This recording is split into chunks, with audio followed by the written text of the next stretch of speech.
कपड़े उतार कर हम लोगों को दिखाए कि जिन्होंने एटलीस्ट इन 2 वजारतों के इज्जतें नीलाम हो। अभी तो पहले किसी ने मुझे कहा कि आगे क्या होगा, बच्चे तो बिकते थे, इज्जतें भी नीलाम होती थी। आई एम सॉरी, भले आप एक्सपेंस कर दीजिएगा अल्फाज, पहले ढके छुपे होती थी, अब खुलेआम होंगी। और मैं इज्जत नहीं बोलूंगी, जिस्म फरोशी बोलूंगी, क्योंकि अगर इज्जतें बिक्री होती तो सब खरीद लेते, फिर बिल लाने की जरूरत ना पड़ती कि इज्जत दो हमें। सब यहां पर बैठे हुए इज्जतें खरीद लेते अगर इज्जत बिक्री होती। खिलाफियत तो चली जाएगी यहां से। तो हम बदमाशियों को मार देना कि इस मुश्किल हालात में भी जीने की ख्वाहिश रखते हैं, ये बदमाशी नहीं है तो और क्या है। साका साहब ने आके बिना जज्बात के यहाँ पर आकर कागज पढ़ के और ये जा और वो जा। इधर किसी ने मुझे बोला कि मुसलमान को सब्र और शुक्र का दर्स दिया गया है। सब्र शुक्र करें, पूरी दुनिया में महंगाई है। मैं टिम हॉर्टन्स और क्या कहते हैं PSL का मैच देखने वाले और कराची 2 दरिया में खाने वालों की बात नहीं कर रही। मैं उसकी बात कर रही हूँ जिसके 5-5 बच्चे हैं और एक बाइक है। वो पेट्रोल भरवाएगा, दवाई लेगा या क्या करेगा। इन्होंने यहाँ पर वो कहते हैं ना कि शहद में घोल घोल के यहाँ पर सारा ये बजट बता दिया। मैं वैसे लिखा हुआ पढ़ नहीं सकती, इसलिए कि उसमें जज्बात नहीं होते, वो रीडिंग होती है। जैसे कल परसों। अस्सलाम वालेकुम नाज़रीन कराम, आपको मुकम्मल वीडियो दिखाते हैं। सायरा बानो ने कौमी असम्बली में पहुंचकर शहबाज शरीफ और उसकी हुकूमत को उड़ा कर रख दिया। ऐसी तकरीर कि शहबाज शरीफ आंख तक न उठा सके। सायरा बानो ने कहा कि ये लोग जो वो इस अवाम के साथ कर रहे हैं, इनको एक एक चीज़ का हिसाब देना पड़ेगा। इनको चौक में खड़ा करके अवाम इनसे हिसाब लेगी। आप वीडियो देखिए, फिर इस पर बात करते हैं। साका साहब ने आके बिना जज्बात के यहाँ पर आकर कागज पढ़ के और ये जा और वो जा दूसरे के ऊपर, और पीछे यहाँ पर बैठे हुए सारे पीछे डेस्क पे जा रहे थे कि उसने वो कर दिया, क्योंकि इनकी तो दुकान चल रही है। मैं उस दिन नहीं थी, मैं उनको खराजे तहसीन पेश करती हूँ कि जिन्होंने एटलीस्ट इन 2 वजारतों के कपड़े उतार कर हम लोगों को दिखाए। ये ऐसे नहीं होगा। मुझे बताएं कि वो अवाम ही नहीं रहेंगी तो आप लोग हुकूमत किस पे करेंगे। और कल उन्होंने कहा कि हुकूमत जैसे ही संभलने वाली थी तो सैलाब आ गया। तो जनाब स्पीकर, मुझे माफ़ कर दीजिए, जिस वक्त सैलाब आया तो उस वक्त तो हम अपनी जिंदा दिली का सबूत दे रहे थे। 75 करोड़ आवाम के खून पसीने और टैक्स की कमाई से हम यहाँ पर तकरीबात कर रहे थे। और मज़े की बात है, प्लीज़, मतलब मैं बहुत आराम से बात कर रही हूँ, कोई तंज नहीं करूँगी, कि अभी आइन की तकरीबात का आगाज़ हुआ है। क्या आइन के आर्टिकल 3 आई थिंक 27 या 35, 36 आगे, क्या उस पर यह रियासत पूरा उतरती है? क्या हमारी की हिफाजत है यहाँ पर? हमें बुनियादी सहूलतें मुयस्सर हैं यहाँ पर? मतलब हम लोग इतने नाक के पक्के हैं कि उस पर वो करके आइन की बात कर रहे हैं। और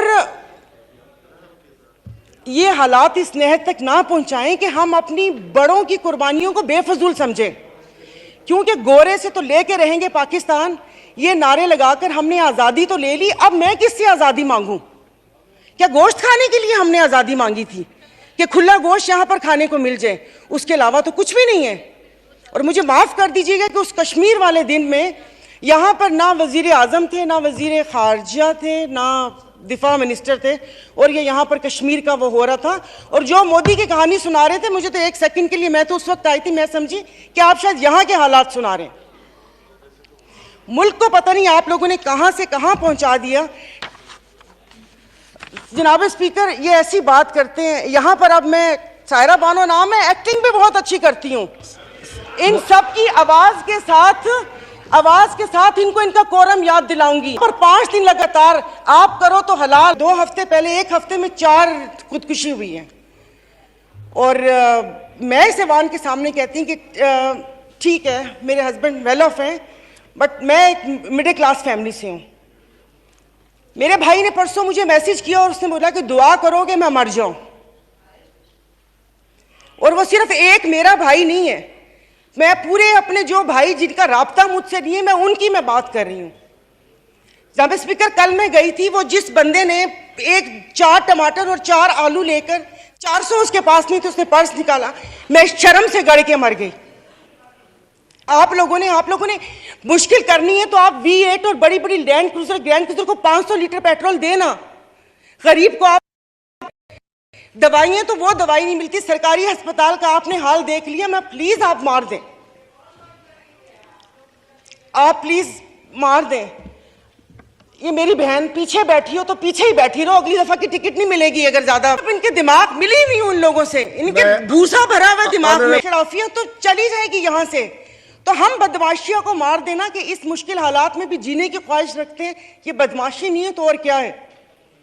इज्जतें नीलाम हो, अभी तो पहले किसी ने मुझे कहा कि आगे क्या होगा, बच्चे तो बिकते थे, इज्जतें भी नीलाम होती थी। आई एम सॉरी, भले आप एक्सपेंस कर दीजिएगा अल्फाज, पहले ढके छुपे होती थी, अब खुलेआम होंगी। और मैं इज्जत नहीं बोलूंगी, जिस्म फरोशी बोलूंगी, क्योंकि अगर इज्जतें बिक रही होती तो सब खरीद लेते, फिर बिल लाने की जरूरत ना पड़ती कि इज्जत दो हमें, सब यहां पर बैठे हुए इज्जतें खरीद लेते अगर इज्जत बिक रही होती। तो आप मुझे बताएं कि कोई लाए अमल दे दें कि अगले 5 साल तक ये मुश्किल हालात बर्दाश्त कर लो या 10 साल तक बर्दाश्त कर लो, तो फिर भी तसल्ली हो कि ठीक है मैं नहीं रही तो ठीक है मेरे बच्चे उसमें रहेंगे। सर आपने तो बच्चों से जीने का हक छीन लिया इन लोगों ने। 20,000 वाला क्या करेगा। और इंसाफ की आप बात करते, मैं तो अदालतों वाली इंसाफ या उस चीज़ की अभी वहाँ तक तो मैं गई नहीं। आप ये चीज़ों को देख लें, यानी कि मेरी अगर आमदन 10 लाख रुपए महीना आता है, मैं भी वही मुर्गी खरीद रही हूँ 800 रुपये किलो, और मेरा ड्राइवर बच्चल जिसकी 30,000 रुपये तनख्वाह है वो भी 800 खरीद रहा है। वो दूध 200 रुपये किलो मैं भी ले रही हूँ, 200 किलो वो भी ले रहे हैं। मैं घर में अब ग्रोसरी नहीं लाती इसलिए कि मुझे शर्म आती है कि वो ड्राइवर बावर्ची उठाएगा तो उसके दिल में क्या होगा कि ये थैले भरे आ रहे हैं और उसके घर में खाने को है या नहीं है। 2-2 किलो की चीज़ मंगवा लेती हूँ कि जाओ बेटा सामने से लेकर आ जाओ। तो आप मुझे बताएं, मतलब थोड़ा सा जीने का हक दे दे, खुदा पाक को जाके जवाब देना। यहाँ पर आप आयतें पढ़ाते हैं, आयतें पर्दा कर चुकी हैं, आयतें पर्दा कर चुकी हैं। अभी ये कहते हैं वो तिकरी ना, ये इनको शर्म नहीं आती।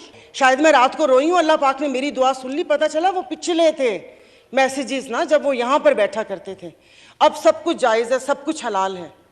यहाँ पर बहुत तुर्की हमारे भाई हैं, और शुक्र अल्हम्दुलिल्लाह शाम का नाम भी लिया, क्योंकि पहले 1 हफ्ता तो उस बेचारे का नाम ही नहीं था। फिर जब इंटरनेशनल मीडिया ने डालना शुरू किया तो हमने भी शाम बोलना शुरू कर दिया। हमारे भाई हैं, हमारे मुश्किल वक्त में खड़े होते हैं, दिलो जान से मदद करनी चाहिए।